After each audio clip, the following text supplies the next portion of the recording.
Olá pessoal, sejam bem-vindos ao canal Entre Linhas. É o momento de nós explorarmos as entrelinhas da lição da Escola Sabatina. Pessoal, já estamos aqui no terceiro vídeo dessa série do Entre Linhas de Férias. Como vocês podem ver, estamos visitando aqui mais uma vez o Jardim Botânico aqui em Curitiba, esse lugar muito bonito. E vamos estudar no tema de hoje sobre agradando a Deus. Será que é possível agradar a Deus, pessoal? É possível agradar um Deus que é todo poderoso, é onisciente, onipresente? Vamos ver que realmente tem vários aspectos que nós precisamos aprender, principalmente se nós realmente amamos a este Deus e o buscamos diariamente, beleza? Nós teremos aqui a participação do Alexandre, do Marcos André, que não tiraram férias também, a minha participação lá nas perguntas com as considerações e também a sua participação, pessoal. Eu queria muito agradecer a você.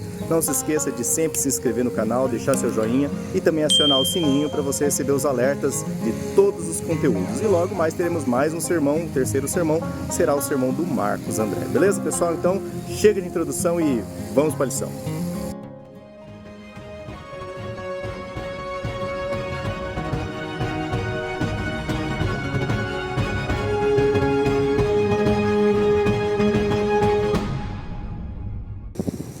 Bom pessoal, estamos de férias, né? Mas queria aqui agradecer principalmente ao pódio aqui, né? Do pessoal que tem colocado o seu nome lá, ao Jorge, a Carmen, ao Genésio Mioto, ao Joivaldo Santos, os três primeiros a comentarem no segundo vídeo. Valeu pessoal, e a todos mais que estão comentando, né? Nós não conseguimos ler aqui devido à falta de tempo e também dos recursos, que eu estou usando o celular aqui para gravar, né pessoal? Mas eu agradeço muito, a gente está lendo, dando joinha e na medida do possível vamos responder a todos os comentários, beleza? Vamos iniciar então, pessoal, sobre esse tema tão importante com uma oração. Nesse lugar tão belo, bonito aqui, buscamos ao Senhor. Oremos. Senhor Deus, nosso Pai, nosso Criador, obrigado, Senhor, porque nos deste a vida, o ar para respirar, a água, o alimento, tudo muito mais necessário do que nós precisamos, Senhor. Muito obrigado pelo teu amor e agora nos ajude a entender um pouquinho, ó Pai, desse amor que pode ser de duas vias. Basta a gente escolher te amar, te escolher e sermos transformados diariamente por ti. Continue usando aí o Alexandre, o Marcos André, a mim, a cada ouvinte, para que entendamos e também explicamos, ó Pai, esse amor para os outros. Em nome de Jesus, amém. Então, chega aí, Alexandre, agora é com você. Olá, pessoal do canal Entre Linhas. Uma alegria, sempre uma satisfação estarmos aqui para partilharmos de mais um estudo, recapitulação da lição da Escola Sabatina. Uma lição que tem sido muito bonita, que tem sido uma bênção, que já estamos entrando aí na terceira semana. O título dela, O Amor e a Justiça de Deus. Nessa semana, Agradando a Deus, semana de número 3. Espero que essa lição tenha sido e esteja sendo uma bênção para vocês, como tem sido para mim também. O verso para memorizar dessa semana, lá na lição de sábado, diz assim: Pois o Senhor, seu Deus, está em seu meio. Ele é um Salvador poderoso. Ele se agradará de vocês com exultação e acalmará todos os seus medos com amor. Ele se alegrará em vocês com gritos de alegria. Um Deus que se alegra, um Deus que está presente, feliz. O texto é lá de Sofonias, capítulo 3, versículo 17. E a gente vai trabalhar um pouco mais desse texto na lição de segunda-feira. Mas vamos aguardar um pouquinho para chegar depois a lição de domingo primeiro. A lição de sábado ela vem contando uma história ali, um caos, né? Ou uma parábola de certa forma. A imagem ali é de um pai que recebe um presente do seu filho. Seu filhinho de 5 anos, no Dia dos Pais.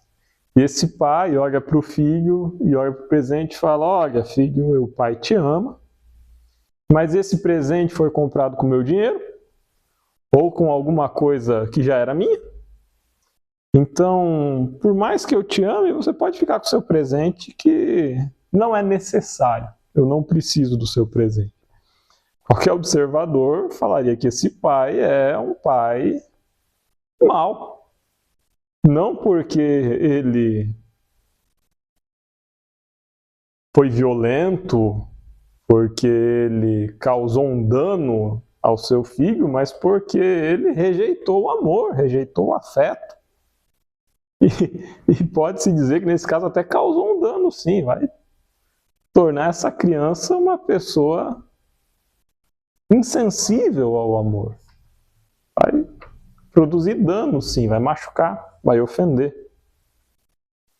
Se esse pai, que não é Deus, a gente tem dificuldade de imaginar um pai ruim assim, quem dirá Deus? Deus precisa de alguma coisa que a gente dá para ele? De alguma coisa? Não. Deus aceita? Sim. Por quê? Eu diria que é pelo mesmo motivo desse pai. Deus aceita porque nos ama. Talvez a coisa mais valiosa que esse menino esteja dando para o pai, talvez não, com toda certeza, não é o presente, não é o artesanato que ele fez colando macarrão. Eu lembro do primeiro presente que eu dei de Dia das Mães na pré-escola para minha mãe. Foi um potinho de maionese, era um potinho de plástico, e a gente fez um artesanato na escola. A gente colou uma linha de algodão, um fio de algodão ao redor de todo aquele potinho, escrevemos mãe e colamos lantejola e colocamos chazinhos secos de cidreira, de hortelã, de camomila, colocamos chazinhos secos dentro do potinho. E eu me lembro de dar esse presente para minha mãe. Gente, em termos de utilidade, era um lixo, porque minha mãe tinha condição de conseguir um pote muito mais bonito. Mas ela guardou. E eu tenho uma caixinha de recordações. Lá dentro dessa caixinha de recordações tem um potinho de maionese ainda. As lantejoulas já caíram, mas o fio de algodão está lá resistente. O que tinha de valor ali não era o presente. O que tinha de valor era o afeto. Era o carinho envolvido. Então, da mesma forma como o pai da história não precisa, mas recebe com muito carinho, com muita alegria o afeto desse filho, Deus do céu também não precisa das nossas ofertas, do nosso serviço, de qualquer coisa que a gente entregue para ele. Mas ele fica feliz em receber. Quando ele entende e vê que o que ele recebe é dado de bom grado, e com afeto, e com respeito, e com obediência. Não numa relação de barganha, entende? Não numa relação de negociação, não numa relação de comprar a vontade de Deus, mas numa relação de amor. A lição, ela ainda pergunta ali, é possível agradar a Deus? Sim, é possível agradar a Deus, porque Deus nos ama. E as dádivas que nós devolvemos a Ele, porque recebemos primeiro, são uma manifestação do amor e agradam a Deus. Mas eu fico em especial com o texto que está lá na quarta-feira. Sem fé é impossível agradar a Deus. Hebreus 11:6. Para que eu agrade a Deus, eu preciso ter fé. E eu preciso acreditar que Ele é real, que Ele concede dádivas a mim, e que eu busco Ele porque eu o amo e respondo a esse amor dEle com o meu amor. Sem fé é impossível agradar a Deus. Vamos caminhar a lição de domingo. Título da lição de domingo: mais valiosos do que podemos imaginar. O texto base é um texto já muito conhecido. Está lá em Lucas, capítulo 15, versículos 11 a 32. E a história do filho pródigo. Quero deixar uma dica de música aqui. Se você nunca ouviu, pesquise por um dos meus compositores favoritos, um daqueles cantores e compositores que eu escuto e me aquece o coração. Ele se chama Stênio Márcios. Ele tem uma música que se chama Fim de Tarde no Portão. É uma música belíssima que narra à espera de um pai amoroso no portão de casa, por um filho que partiu brigado, e que o pai espera um dia voltar para reencontrar. É a história do filho pródigo. E ela está lá em Lucas 15, verso 11 a 13. Que lições a gente percebe na parábola do filho pródigo? Primeiro delas, são várias lições, né? Primeira delas é de que o pai respeita a escolha. O filho pródigo estava errando. O pai sabia que o filho pródigo estava errando. Só que o pai respeitou o direito do filho pródigo de errar. Deus respeita o nosso direito de errar também. Deus respeita o nosso livre-arbítrio. As decisões que nós tomamos na nossa vida não são decisões condicionadas por uma mente superior, por um Deus. Nós escolhemos o que nós escolhemos porque nós escolhemos. Deus não é um mestre de marionetes que fica manipulando a sua trajetória de vida. E falar isso dói. E falar isso produz sofrimento e angústia em mim, e eu sei que produz em vocês também. Porque muitas vezes tudo que a gente quer é jogar a responsabilidade pelos nossos erros e os nossos fracassos na providência divina. É falar assim, eu não sei por que Deus me fez isso. Não sei por que Deus me deu esse marido, não sei por que Deus me deu essa mulher, não sei por que Deus me deu esse filho, não sei por que Deus me deu esse emprego, não sei por que Deus, não sei por que Deus, não sei por que Deus. Meu amado, minha amada, vamos admitir, vamos assumir. Nós escolhemos. Você escolheu. Você escolheu ter filho. Você escolheu casar. Você escolheu não casar. Você escolheu não ter filho. Você escolheu ter emprego. Você escolheu trabalhar. Você escolheu. A sua vida foi construída e foi moldada pelas suas decisões ao longo do tempo. E terceirizar a responsabilidade pelos nossos erros e pelas nossas culpas em Deus é uma atitude de negação da nossa própria responsabilidade. É uma atitude covarde. Conforta o coração, nos livra da angústia porque a gente joga toda essa carga para Ele. Só que muitas vezes contamina a nossa relação com Deus, porque daí a pessoa fica assim, eu não sei que Deus é esse, que fez isso, que fez aquilo, que me trouxe nessa situação. Não, você chegou nessa situação com as próprias pernas, eu cheguei nessa situação que eu estou com as próprias pernas. Deus é um Deus que respeita o nosso livre-arbítrio, Ele respeita o nosso direito de errar, de fazer besteira. A primeira lição que eu tiro da parábola do filho pródigo é que quando o filho pede para o pai a parte da fazenda que me pertence, quando esse filho chega para o pai e fala assim, pai, eu quero que você morra porque eu quero minha herança, o pai entrega e o pai respeita o direito do filho, inclusive, de errar. Mas tem um segundo passo agora. Esse pai espera o regresso. Esse filho vai embora pisando duro, de queixo erguido, nariz para cima. Só que o pai deixa a porta aberta. O pai está lá no portão esperando o regresso. E quando o filho volta depois do erro, o pai acolhe o pródigo. Isso é fundamental. O pai acolhe e restaura. O filho vai, come lavagem de porco, deteriora-se a sua saúde, a sua vida se esvai. Ele percebe que é melhor voltar para ser um empregado na fazenda do pai. Ele volta e o pai o acolhe, o restaura. Restaura a sua condição de herdeiro, de filho. E isso é tão bonito. Porque não é sobre o merecimento desse filho, mas é sobre o amor desse pai. Qual é o presente? A gente falou de agradar a Deus, né? Qual é o presente que o filho pródigo oferece para o pai? É o arrependimento. É a presença. Você quer agradar a Deus? Se arrependa.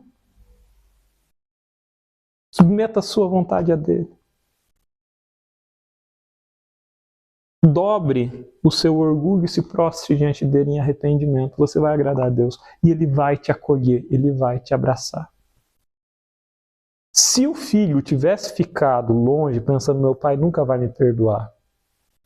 Meu pai é um homem vingativo e mau. Se ele tivesse essa visão do pai, ele nunca voltaria. Se o filho pródigo tivesse ficado na sua comiseração ali, eu sou miserável mesmo, eu não valho nada, eu não presto, olha o que eu fiz, olha isso, olha aquilo. Se o filho pródigo tivesse ficado assim, ele não voltaria. O filho pródigo precisou, em alguma medida, confiar nesse pai. E deixar para trás os seus erros, os seus próprios erros, se perdoar um pouquinho. Se perdoa um pouquinho, meu irmão. Assumir a responsabilidade pelas nossas escolhas e pelas nossas decisões não significa fazer um pacto com essas decisões erradas e ficar se chicoteando e se martirizando o resto da vida pela decisão errada que tomou 20 anos atrás. Já foi, já está decidido, o erro já está feito, e agora? Agora volta para o Pai. Ele está te esperando de braços abertos, ele já te perdoou. Se perdoa você também. Primeiro, o pai respeita a escolha do filho. Segundo, o pai aguarda ansiosamente o regresso. Terceiro, o pai acolhe e restaura o filho quando ele volta. E o irmão que ficou? O irmão que ficou se revolta. É justo que aquele que foi embora e gastou a sua parte da herança volte e tenha novamente direito à herança? É justo? Sabe, por muito tempo eu pensei, é injusto com o filho que ficou. Por muito tempo eu pensei assim, tudo bem, volta o filho pródigo, resgata ele, beleza, mas não coloca o anel no dedo. Sabe, colocar o anel no dedo, gente, era autoridade para selar correspondência, era autoridade para autenticar cheque, entendeu? Quando o pai coloca o anel no dedo do filho pródigo, quando o filho volta e o pai coloca o anel no dedo, ele está falando o seguinte, aquilo que eu tenho é teu de volta, a herança é tua de volta. Você foi, você gastou sua parte, você voltou, eu vou te dar de volta. Isso é justo com o filho que ficou? Isso me causava uma certa indignação. Sabe o que eu parei para pensar? O pai estava vivo. Não existe herança de pai vivo. Meu Deus do céu! Se o filho que ficou se sentir injustiçado porque o que foi embora gastou a sua parte da herança, quer dizer que esse filho que ficou também quer que o pai morra. Porque entende que a herança é dele e não é. É do pai. Enquanto o pai não morrer, enquanto o pai estiver vivo, é dele. Não existe herança de pai vivo. Então não tem diferença aqui entre o filho que vai embora e o filho que fica. O filho que foi embora queria o pai morto para ficar com a herança. E o filho que fica queria o pai morto para ficar com a herança. Porque os dois estavam amando mais os bens materiais do que o pai. O filho que fica com a herança, mas ele fala assim, quando o outro volta, eu não tenho nem um cabrito, e para ele você dá o boi cevado. Estava brigando por boi, estava brigando por moeda. Se alegre porque seu irmão voltou, estava morto e reviveu, estava perdido e foi achado. Você quer saber o que esses filhos podiam fazer para agradar o pai? O pródigo fez, deu o melhor presente, voltou. E o que ficou? Qual que seria o presente que o pai esperaria que ele desse? Abraça o filho que foi. Restaura o relacionamento, restaura a família. Ame. Ame. O pai respeita a escolha. O pai aguarda o regresso. O pai acolhe o pródigo. Restaura o pródigo. E ele educa aquele que ficou. Ele vai lá fora porque ele não aceita voltar para dentro da casa enquanto o filho pródigo, enquanto o irmão estivesse lá. O pai vai lá fora em busca daquele que nunca partiu, mas nunca esteve com o seu coração de verdade. E por fim o Pai tenta reconciliar os irmãos. Esse é o nosso Deus. Um Deus que nos ama como o Pai ama o Filho pródigo. Um Deus para quem nós temos valor. Um Deus para quem você tem valor. Independente dos seus erros, Deus já esqueceu dos seus erros. Não fica você lembrando agora, já foi, já passou. Faz as pazes. Volta para a casa do Pai. Chega de comer lavagem de porco. Lição de segunda-feira, alegrando-se com júbilo. O texto de segunda-feira é o texto de Sofonias 3,17, que é o texto que está lá no verso para memorizar. O livro de Sofonias é um livro curtinho, é o profeta falando para a tribo de Judá. Ele está anunciando o juízo, ele está anunciando a chegada do dia do Senhor, e com ela, esse dia, o juízo. Mas ele anuncia também a restauração de um remanescente e a existência de um remanescente. É bem interessante quando a gente lê o conjunto do capítulo 3, eu te sugiro que leia se tiver um tempinho. Não fica só no versículo 17. A gente tem ali Deus, o profeta falando, né? Deus falando por meio do profeta, de que seriam reunidos da além dos rios da Etiópia, todos os do remanescente do seu povo. Então, é uma promessa de que Deus vai reunir quem? O seu povo. Quem é o seu povo? Aquele que permaneceu fiel, quando você entende o conjunto do texto. Aquele que não partiu para a idolatria, aquele que foi resgatado, que aceitou se manter fiel à aliança. É o remanescente. E a promessa é que no dia do juízo o Senhor vai resgatar todos. E aí descreve: o Senhor teu Deus, o poderoso, está no meio de ti. Ele te salvará, ele se alegrará em ti com alegria. Então quer dizer, Deus está feliz e ansioso para resgatar o seu remanescente, o seu povo. Ele espera com ansiedade isso. E ele vai ficar contente com a salvação. Porque Deus nos ama. Deus não nos ama por aquilo que nós damos para Ele. Deus nos ama porque Ele é amor, porque nós somos feitura das suas mãos. E como um pai que anseia por resgatar o seu filho que está enfermo, que está perdido, que está doente, que está em risco, Deus anseia resgatar a você e a mim. Esse é o dia do Senhor. O dia do Senhor, gente, é um dia de juízo para quem rejeita a Deus, mas é um dia de esperança de salvação e de misericórdia para quem aceita Ele. E Deus quer que seja um dia de salvação para todos.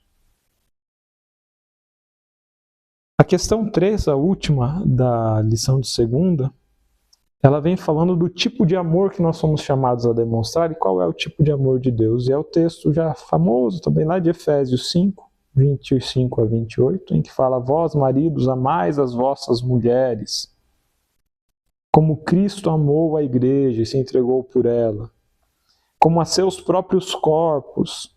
Quem ama sua mulher ama a si mesmo. Então, a ideia aqui é do comparativo de um amor generoso, altruísta, de amar o próximo como a si mesmo. E esse é o amor que Deus tem pela igreja, e esse é o amor que o marido deveria ter pela mulher, é o amor que a mulher deveria ter pelo marido, é o amor que o filho deveria ter para com o pai, e o pai para com o filho. É o amor que nós devemos manifestar. Um amor de generosidade, de altruísmo, de vínculo, e que se alegra com o bem do outro. Um amor que é generoso, um amor que é tardio em irar-se e rápido em perdoar. Esse é o modelo do amor de Deus. Queira Deus que a gente consiga um dia chegar numa casquinha de manifestar esse amor pelos outros. Eu sei que eu estou longe, mas eu oro a Deus para que meu caráter seja transformado. Um abraço para vocês, um abraço apertado, uma boa semana. E a gente se vê na semana que vem. Tchau, tchau. Obrigado, Alexandre. Muito obrigado também a você que nos acompanha através do canal Entre Linhas. Que bom que nos encontramos aqui mais uma vez. Agora vamos dar continuidade ao estudo que você já começou com o Lúcio e com o Alexandre. Na parte de terça-feira nós temos um título que é uma pergunta. Podemos agradar a Deus? Como que nós, seres humanos, pecadores, poderíamos agradar ao Criador do universo? Nós que fomos criados por Ele. ou seja, tudo que nós podemos produzir, ele poderia produzir muito melhor. Isso foi ilustrado, inclusive, numa historinha lá na parte de sábado. O filho dá um presente ao pai e o pai poderia comprar algo muito melhor, o pai poderia produzir algo muito melhor. Então, o presente ele está muito aquém daquilo que o próprio pai poderia conquistar pelos seus próprios esforços. Então, quando nós damos alguma coisa a Deus, nós damos muito menos do que ele mesmo poderia produzir. Será que ele se agrada de algo que nós fazemos ou algo que nós produzimos? E se ele se agrada, por que ele se agrada? Essa é a grande questão aqui dentro dessa discussão. O salmista, ou melhor, Davi, em uma das suas orações, né, o salmista Davi, mas não no Salmo, em uma das suas orações, lá em 1 Crônicas, no capítulo 29, verso 14, ele ora dizendo assim: quem sou eu e quem é o meu povo para que nós pudéssemos voluntariamente te dar alguma coisa? Tudo que temos vem de ti, das tuas mãos te damos. Ou seja, nós damos a Deus aquilo que já pertence a ele mesmo. É como um filho que compra um presente para o pai, mas com o recurso do próprio pai, com o dinheiro do próprio pai. Então o autor diz aqui que existem duas questões a esse respeito. A primeira é: como Deus poderia ser agradado? Essa é a primeira pergunta que nós devemos nos fazer diante dessa primeira questão, que é como podemos agradar a Deus. E a segunda pergunta é como seres humanos podem agradá-lo, especialmente diante da nossa pecaminosidade. Então, a primeira pergunta será respondida aqui na parte de terça-feira mesmo, e o autor nos pede para ler Isaías no capítulo 43, verso 4, também Salmos 149, verso 4, e Provérbios 15, versos 8 e 9. E ele nos pergunta o seguinte: o que esses textos nos dizem sobre o prazer de Deus em seu povo? E aí o texto ele diz, o texto na verdade é Deus falando através do profeta Isaías: você é precioso aos meus olhos, digno de honra, porque eu te amo. Ele se agrada do seu povo. A oração dos justos ou dos retos é o seu prazer. Ele ama o que segue a justiça. Então, ele nos ama, ele sente satisfação em nós porque ele nos ama. Essa é a grande questão. Então, Deus pode ser agradado pelos seres humanos porque ele nos ama de tal maneira que deseja o nosso bem. Então, sempre que nós fazemos o que é reto, sempre que nós fazemos aquilo que é justo, sempre que nós fazemos aquilo que é bom, nós agradamos a Deus. Então, Deus fica descontente com o seu povo quando o seu povo pratica o mal, quando alguém está fazendo algo que nós até dizemos, algo que desagrada a Deus. Então Deus fica descontente com isso.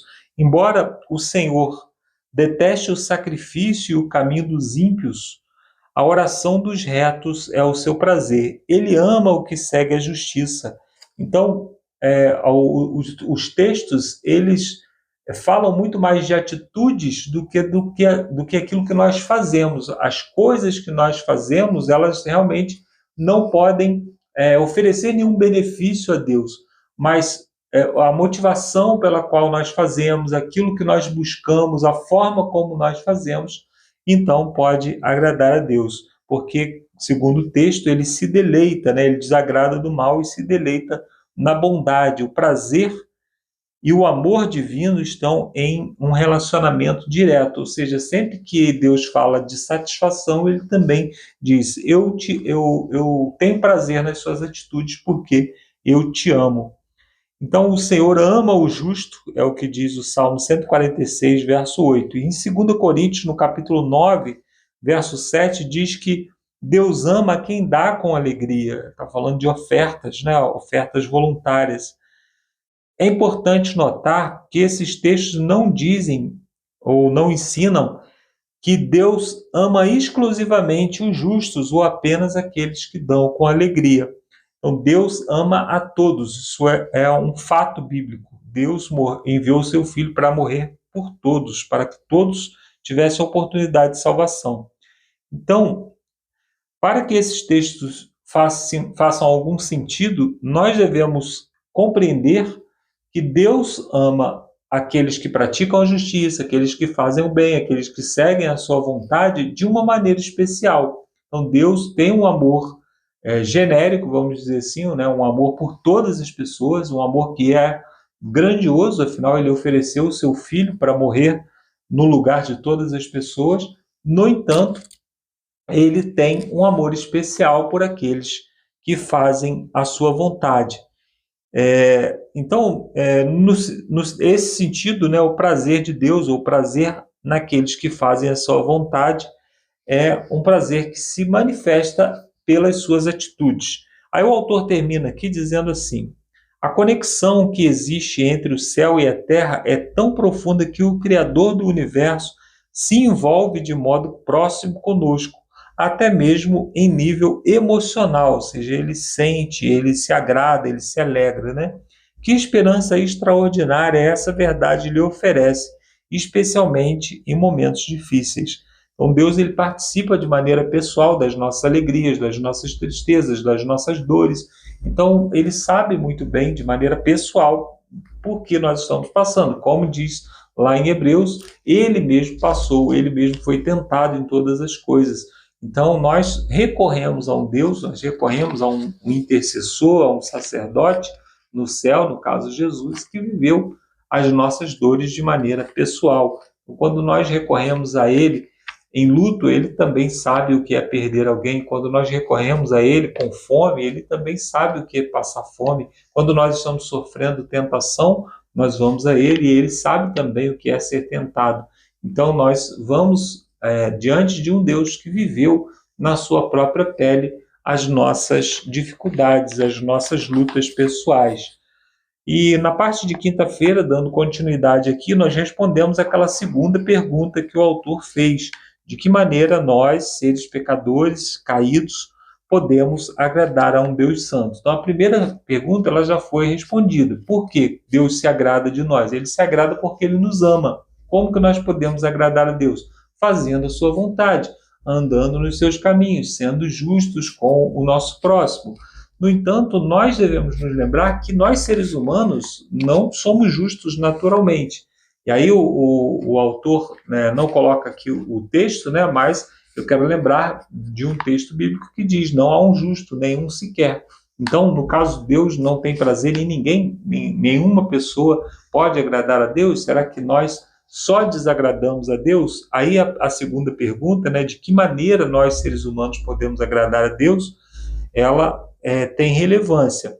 Então, o autor começa aqui perguntando o seguinte: como podemos ser aceitos por Deus? Romanos capítulo 8, verso 1, diz que nenhuma condenação há para aqueles que estão em Cristo Jesus.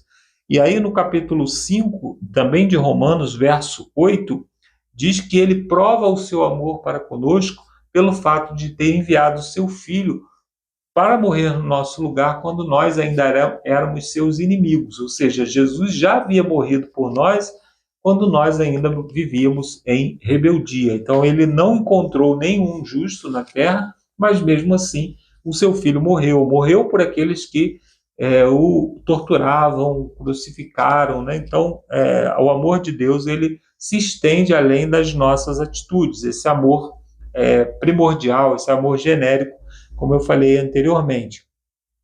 Deus nos oferece graça mesmo antes de qualquer resposta nossa, antes de qualquer coisa que possamos fazer ou dar a Ele.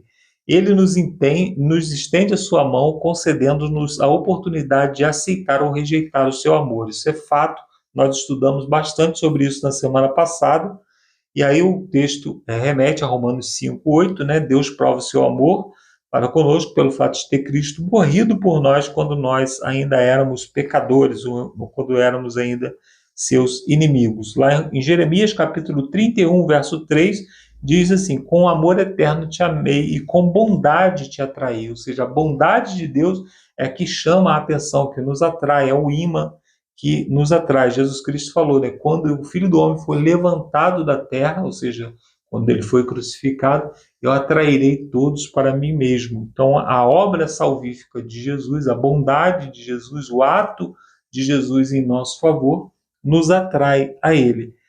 E aí, através dele, através da obra do Redentor, através de Cristo, nós podemos ser reconciliados com Deus e nos tornar, então, agradáveis aos olhos dele.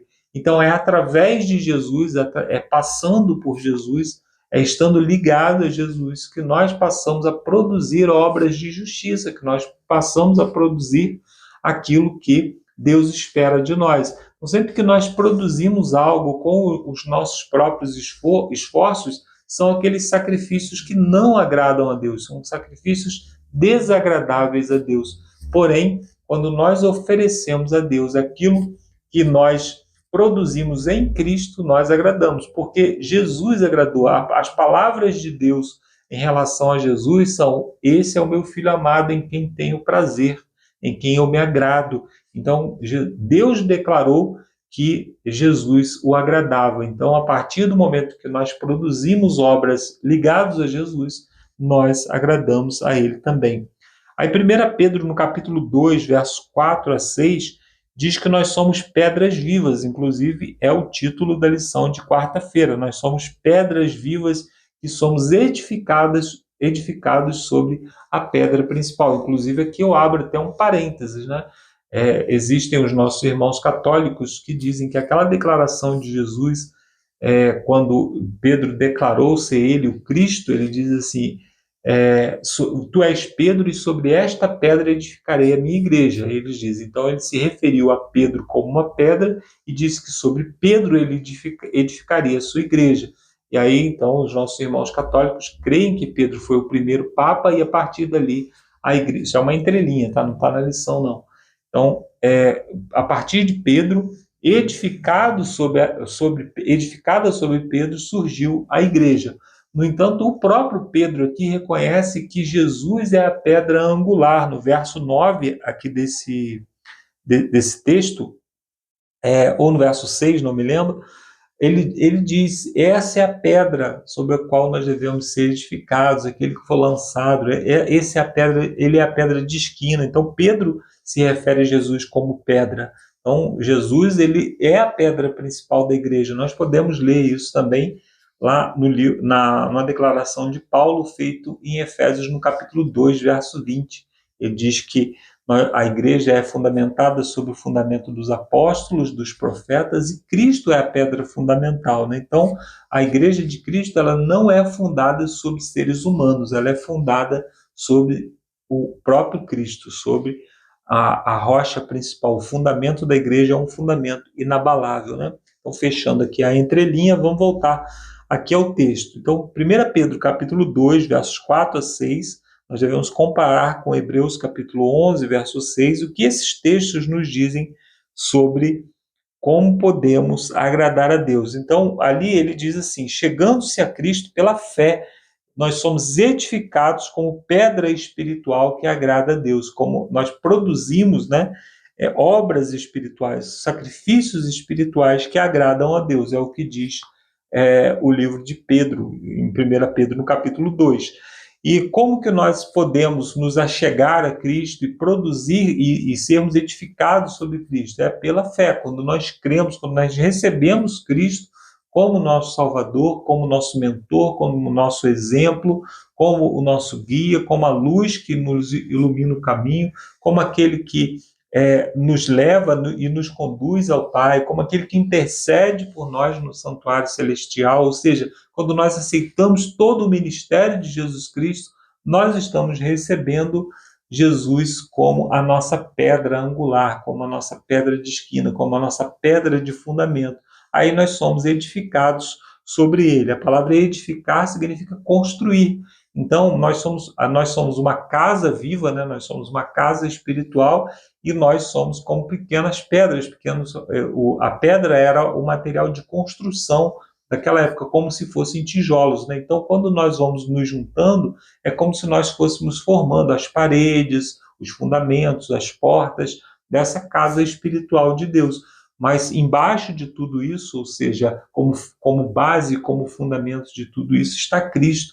Então, nós estamos sobre Cristo, sendo edificados sobre Cristo. E isso agrada a Deus.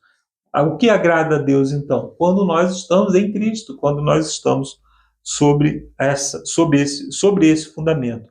Então, sem a intervenção de Deus, as pessoas caídas são incapazes de apresentar algo valioso para Ele. Aí, sem Cristo, né, não há um justo nenhum sequer. Então, não existem justos, existem justificados. Quando nós aceitamos a justiça de Cristo, nós somos justificados. Aí, então, nós passamos a produzir obras justas. Quando o salmista diz lá que Deus tem prazer na oração do justo, tem prazer nas obras do justo, ele está falando não de alguém que é naturalmente justo, mas de alguém que foi justificado, de alguém que recebeu as vestes de Cristo, recebeu novas vestes de justiça, e então passou a produzir obras de justiça, né? Então, o Senhor, em sua graça e misericórdia, abriu um caminho por meio de Cristo, por meio da obra de Cristo. E é só por meio de Jesus Cristo que podemos nos tornar pedras vivas e oferecer sacrifícios espirituais agradáveis a Deus. Embora seja verdade que sem fé é impossível agradar a Deus, por meio da obra mediadora de Cristo, nós somos aperfeiçoados. É como se as obras fossem uma roupa, né? E a gente pegasse a roupa de Cristo e fosse a Deus. A justificação é isso. Quando nós nos vestimos com as obras de Cristo e vamos até ao Pai, vamos até a Deus, nos apresentamos diante dele. Então, Deus opera em nós o que é agradável diante dele por meio de Jesus Cristo, a quem seja toda honra e toda glória. Amém. Romanos 13, verso 21. Os que respondem a Deus pela fé são considerados justos aos seus olhos. Então, Deus realiza sua obra redentora não apenas por nós, ou seja, Cristo não morreu apenas por nós, mas também através de nós. A morte de Cristo, ela chegou a nós através de alguém. Então, Cristo, ele utilizou alguém, como eu falei na semana passada, né, como um tubo condutor. A graça chegou até nós. Cabe a nós receber e ser mais um condutor para levar essa graça à frente, um tubo condutor levando essa graça à frente. Então, nós devemos espalhar a graça para todos aqueles com quem nós temos contato. Porque a verdade de que Cristo é o seu mediador no céu é tão encorajadora, porque sem Ele nós não podemos produzir nada que agrade a Deus. Pelo contrário, né? Sem Ele nós somos inimigos de Deus. Sempre que nós fazemos obras, as nossas próprias obras, nós fazemos obras que despertam a ira de Deus, mas através de Cristo nós agradamos a Deus, nós despertamos então o prazer, a satisfação de Deus por amor. Por amor a quem? Ao seu Filho. Cristo nos ama, Deus nos ama porque Ele ama o seu Filho. Se nós estamos ligados no seu Filho, Ele nos ama também. Aí na parte de quinta-feira nós temos o título Um Alvo Digno. Então, como resultado da misericórdia de Deus e da mediação de Cristo, o Senhor tem prazer até mesmo nas menores manifestações de resposta ao seu amor, por meio do único que merece essa obra, né, esse amor. Deus também nos ama. Você pode se indagar, será que isso se aplica a mim? Será que eu recebo? Será que eu agrado a Deus? Será que o amor de Deus também está sobre mim? Ou eu também sou incluído nisso? E se eu não for bom o suficiente, não tiver fé o suficiente? A resposta é clara: você não tem obra suficiente, você não é bom o suficiente. É através de Cristo que nós agradamos a Deus. E aí o autor nos pede para ler Marcos, no capítulo 17, no capítulo 9, versos 17 a 29. Ali conta a história de um pai que estava em contato com os discípulos, o seu filho estava possuído, e então os discípulos não conseguiram expulsar o demônio, e Jesus chegou expulsando o demônio, mas antes o pai disse a Jesus: se você pode, eu gostaria que você fizesse isso pelo meu filho. Aí Jesus o repreendeu, né? Como assim, se eu posso? Tudo é possível aquele que crê. Então, Jesus meio que repreendeu ou ensinou ele a respeito do poder da fé. tudo é possível aquele que crê. E aí o homem, ele assumiu: Senhor, eu não tenho fé, tem misericórdia de mim, me dá fé, porque a minha fé é pouca, ou aumenta a minha fé.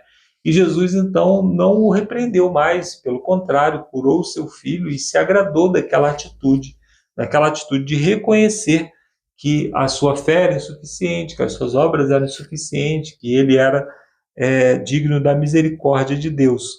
Então, quando ele tem essa atitude, quando ele diz: eu creio, ajude-me na minha falta de fé, Jesus o aceitou. Observe que Jesus não disse ao homem: volte quando você tiver mais fé. Ou seja, a fé, ela não é um capital que você vai acumulando para poder ir lá na vendinha de Deus comprar alguma coisa. Não.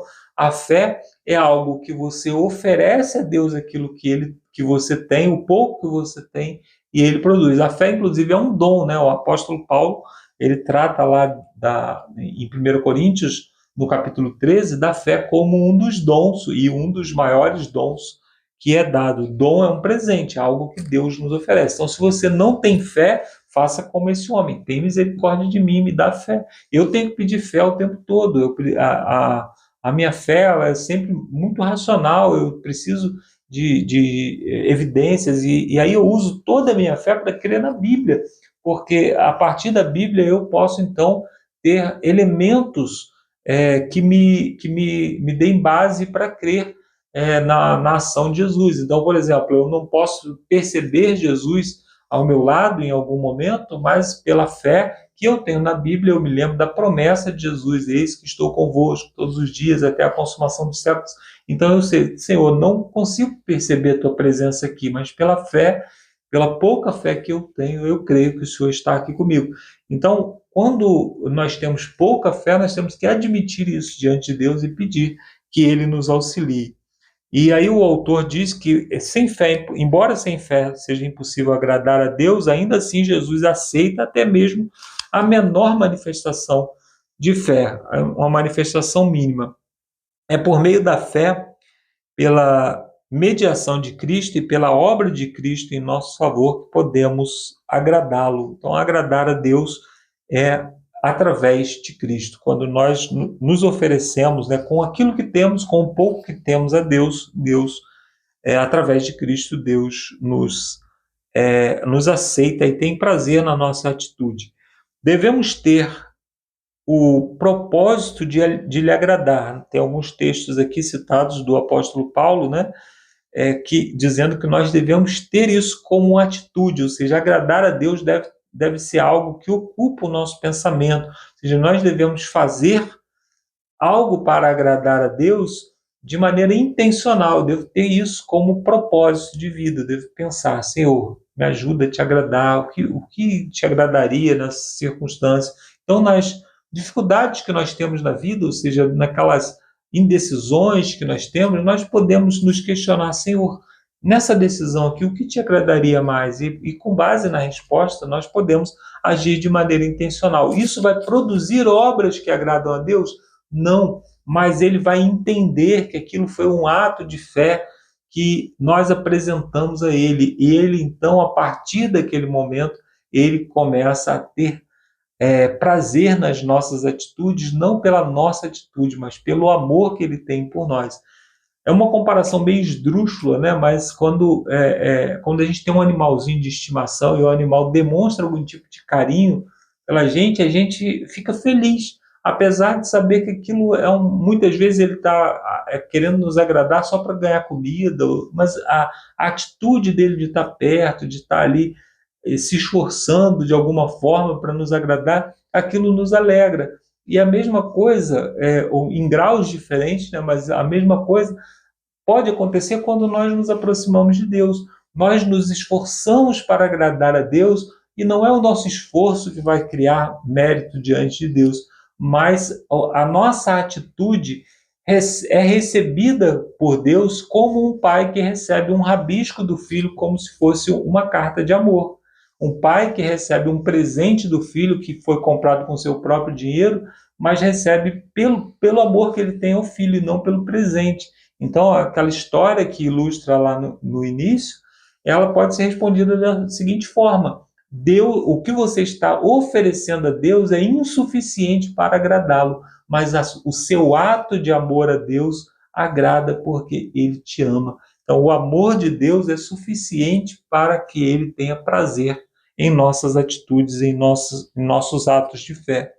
Então, referindo-se a Deus, Paulo disse que devemos ter o propósito de agradá-lo, né? 2 Coríntios 5:9, Colossenses capítulo 1, verso 10, 1 Tessalonicenses 4, verso 1, Hebreus capítulo 11, verso 5, depois você pode conferir todos esses textos aí. Devemos pedir a Deus que nos transforme de modo que o nosso interesse seja o bem daqueles que amamos e a quem que Ele aumente o amor para que esse amor alcance outras pessoas. Então, nós devemos amar ao próximo de maneira que agrade a Deus. Amem uns aos outros, agora Romanos capítulo 12, versos 10 a 13. Amem uns aos outros com amor fraternal. Quanto à honra, deem sempre preferência aos outros. Quanto ao zelo, não sejam preguiçosos e sejam fervorosos de espírito. Eu quero lembrar que Romanos 12, ele começa dizendo assim, que nós devemos nos apresentar como sacrifícios vivos e agradáveis a Deus com uma transformação de mente, ou seja, uma mente que seja transformada para que não se conforme com o mundo. E aí ele continua dizendo aqui que nós devemos ter que atitude? Dar preferência ao outro, agradar ao outro, amar uns aos outros. Então, qual é a norma do mundo? A norma do mundo é que eu me ame, que eu me agrade, que eu defenda os meus próprios interesses. Então, eu não devo me moldar segundo esse padrão. Qual é o padrão que Deus espera de mim como sacrifício vivo, santo e agradável a Ele, que não se molda a esse mundo, mas transforma a sua mente segundo a sua vontade? É que eu ame o próximo, que eu coloque o próximo em primeiro lugar, que eu esteja interessado no bem do meu próximo, ou seja, inverte a norma do mundo e fica com a norma do céu.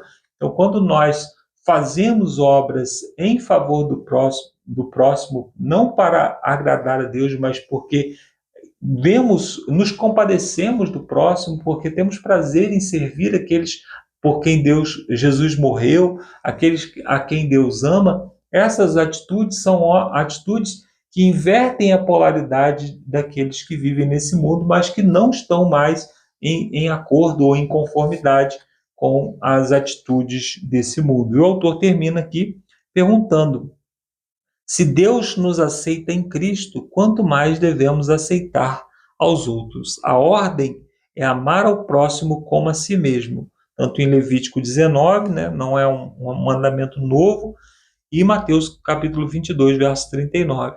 A regra de ouro de fazer aos outros o que queremos que seja feito a nós, Mateus 7, verso 21, nos ajuda a entender essa verdade. Então, o que eu gostaria de receber de alguém? Aquilo que eu devo oferecer. Isso poderia azeitar, né, lubrificar as relações que nós temos com os nossos familiares, o marido para com a esposa para com o marido, o pai com o filho com o pai, na nossa igreja, quando nós respeitamos a opinião do próximo, quando nós ouvimos. Lá em Filipenses capítulo 2, tende em vós o mesmo Espírito que houve também em Cristo, que sendo Deus, existindo na forma de Deus, não julgou como usurpação ser igual a Deus, mas se humilhou, serviu, se entregou como servo e foi até a morte de cruz. Essa deve ser a nossa atitude. Mas as pessoas estão se aproveitando de mim. As pessoas se aproveitam de Jesus também o tempo todo, as pessoas buscam Jesus, Jesus está sempre com a mão disposta a servir.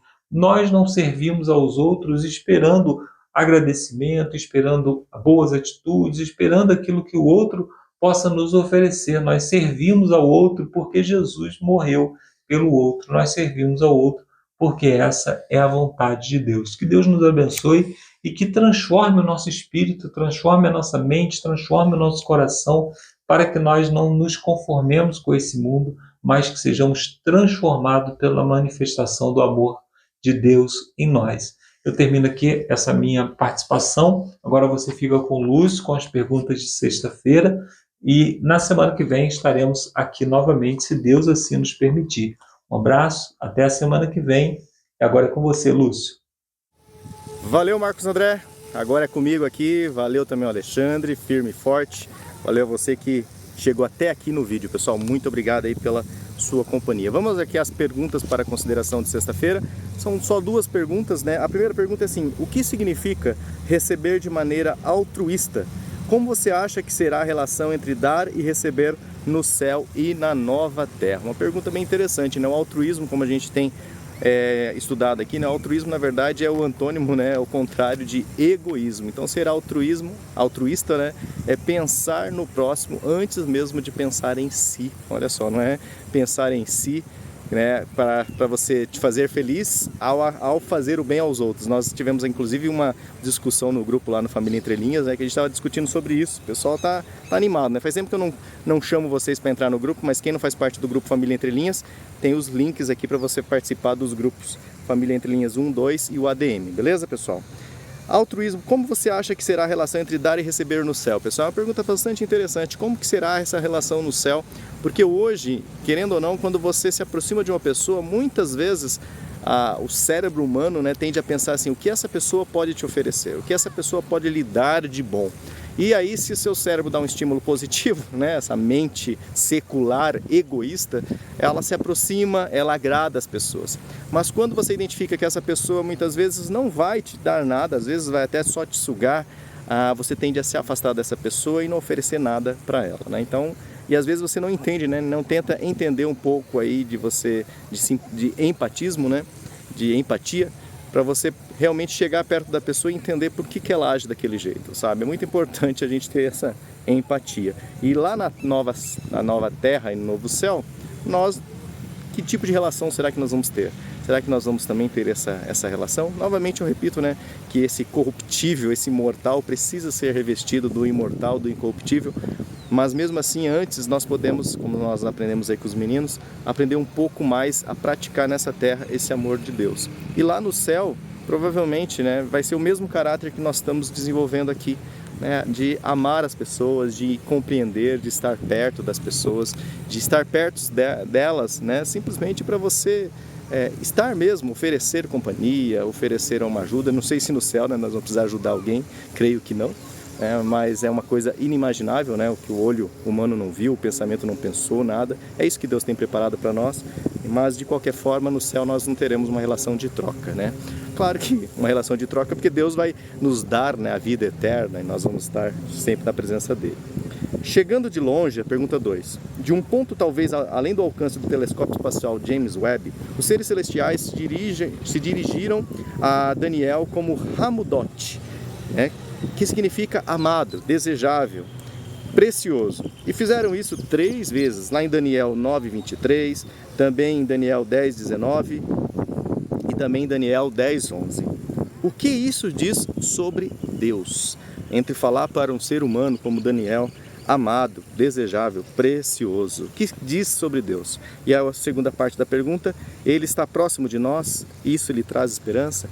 Sabe, ao entender que Deus chega a um ser humano, não só como Daniel, como outros, e fala assim: amado, né, desejado, como está aqui, desejável, precioso, né, você vê que tipo de relação pessoal que Deus tem com a gente. Um pouco, né, da segunda lição, mas como Deus realmente nos enxerga individualmente e como enxerga lá profundamente o nosso coração.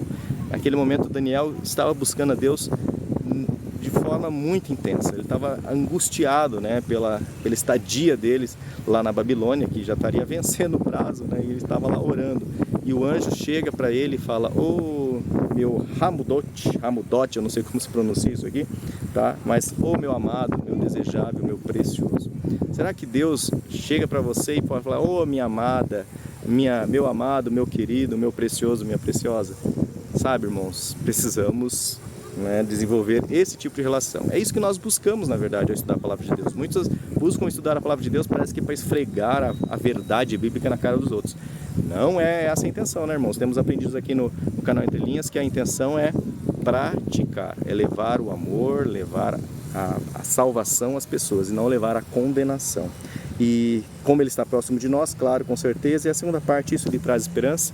Com certeza, né? O comportamento de Deus, os relatos dos comportamentos de Deus na Bíblia nos traz muita esperança, porque eu, sendo o pó que sou, sendo falho do jeito que sou, tendo essa mente que eu tenho, mas pode ser transformada na presença do meu Senhor.